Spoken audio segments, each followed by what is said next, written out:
So, as has been introduced, I am a Power Systems Fellow for Enzi Ijayo.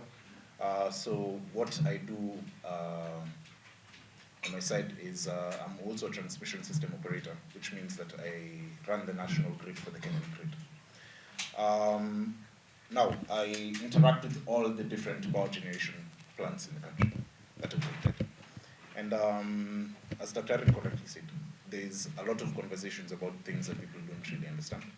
On top of that, I apologize as well for the introduction. I'm also a certified carbon auditing professional. So when you're tying in energy transitions and sustainability and climate, and you're trying to bring about the entire aspect of just energy transitions, one of the biggest challenges that exists is cost levelization. The levelized cost of energy has not been fully captured in such a way that the variable renewable energy sources that we have are cost reflective. I've had the benefit of being in different commissioning committees. One of the things that I've interacted with is a global egg plant, the Weru solar plant. I've also interacted with different geothermal plants, including the one at Sosian, which is just being commissioned now. What we face is a quite interesting portfolio. Given the context of Kenya, our installed capacity is 18.6% thermal, the rest is renewable. In terms of energy, we're doing about 89% of dispatch as renewable, with 11% being thermal for different reasons. When we look at what energy means, you have energy as energy, and you have energy as the financial burden on everyone else. When we talk about renewable energy, one of the simplest ways to bring it back to market and make it competitive is bringing in from the carbon perspective. Trade in terms of, say, renewable energy certificates, trade in terms of your credits, use that to subsidize your energy cost. Otherwise, you will not end up having cost-reflective items, energy offtake. So with Kenya, we've been very fortunate to have geothermal as our base load. And we've been fortunate to expand our energy access to the point that we're above 78% as it stands. Throughout sub-Saharan Africa, that is not the case. 77% of people living without access to electricity are in Africa. And as has been said by Eddie and Daktari, it's within that band in the middle of Africa. Now, moving away from energy as purely electricity, we have very heavy reliance in terms of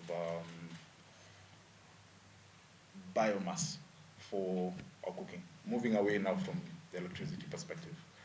90% in rural areas, 70% overall. That reliance has to be something that we have to address. In terms of the energy transitions, we're looking at it in terms of grid-tied energy and how we can bring the examples and the lessons learned from Kenya and how we can move into the next phase when we talk about the overall energy portfolio. Now, that being said,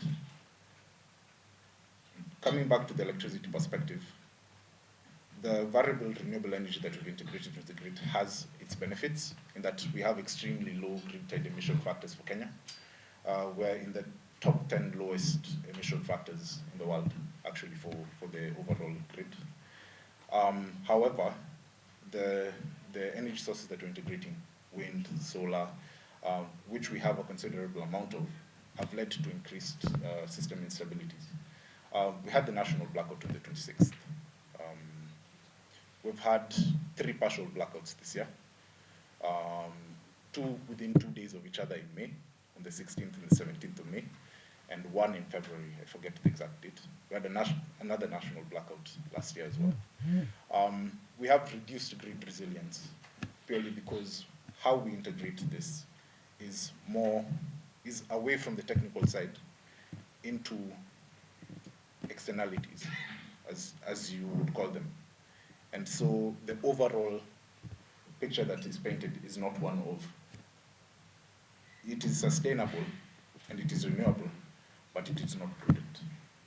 So the one thing that I hope to bring to Enzi Ijayo looking forward And looking forward into the rest of Africa is how to prudently and sustainably transition in terms of your energy resources to a more sustainable and better grid.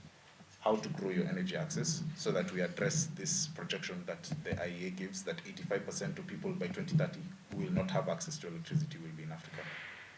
And how we can do that is through forums like this. It needs, as Dr. Ali said, it needs to move away from the talking to actually implementing, carrying forward the ideas that we build up, building off experiences and great minds, as it were. And yeah, hopefully now we will reach for something better and greater. So for Charles, congratulations on your baby. Yeah, and thank you very much.